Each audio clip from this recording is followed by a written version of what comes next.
Welcome back. Thank you for staying with us. Well, October is National Breast Cancer Awareness Month, the most common cancer among women. Dr. Scott Berry from McLeod Health is joining us now to talk more about what diagnosis looks like, the next steps you can take, and even what you can do to prevent breast cancer. So, Dr. Berry, good morning. Thanks so much for joining us here today.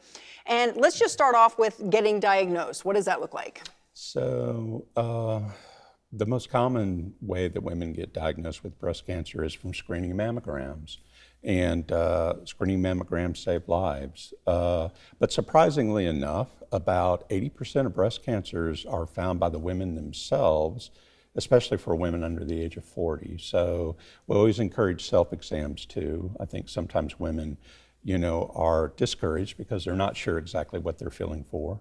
But when you feel a difference or some change, then that's when you should seek, a professional. To go in there and get a screening. Absolutely.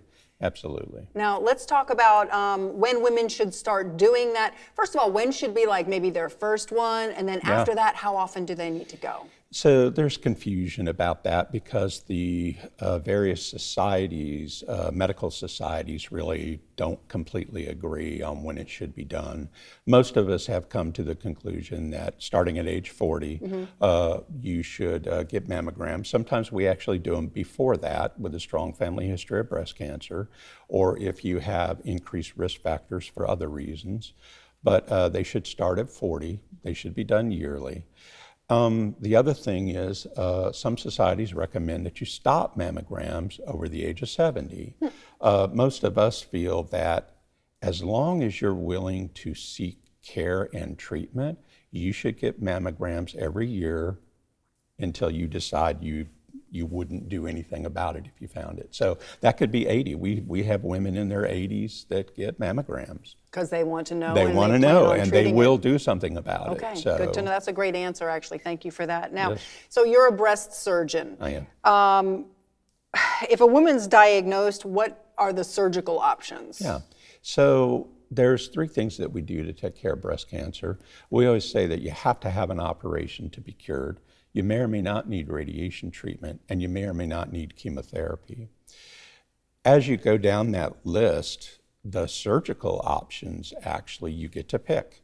You could get a lumpectomy, removing just the cancer itself. You could get a mastectomy, removing the entire breast, or you could get a bilateral mastectomy where you get both breasts removed, and with or without reconstruction. And we do immediate reconstruction at the same time the surgery. So a woman comes in, gets her mastectomies done, gets her reconstruction done at the same time. And most go home the same day. About 90% of our women, even after mastectomies with reconstruction, go home the same day. I do love that the options keep growing, and that's a wonderful thing Yes, for ma'am. patients. That's right. Now let's talk about, I mentioned during the beginning that there are things women can do to prevent breast cancer. I don't think many women know that. What are they? Yeah, so healthy lifestyle in general, maintaining a healthy body weight, exercise, regular exercise, low-fat diets, abstaining from alcohol or alcohol in moderation, and smoking. Those are the things that you can do. Also, the younger you are when you have children, and breastfeeding both protect against breast cancer. So wait, let's just go over that again. The younger you are when you have children, That's right. and breastfeeding And them breastfeeding lowers your risk of breast cancer? It does. We learned that today. I did not know that. All right. Thank you so much for coming in and sharing, you're and welcome, thank you for all you Alexis. do Thank for you. women out there. Thank you. Appreciate it. We thank you so much for watching. We've got more coming at your way, so stick around. We'll be right back.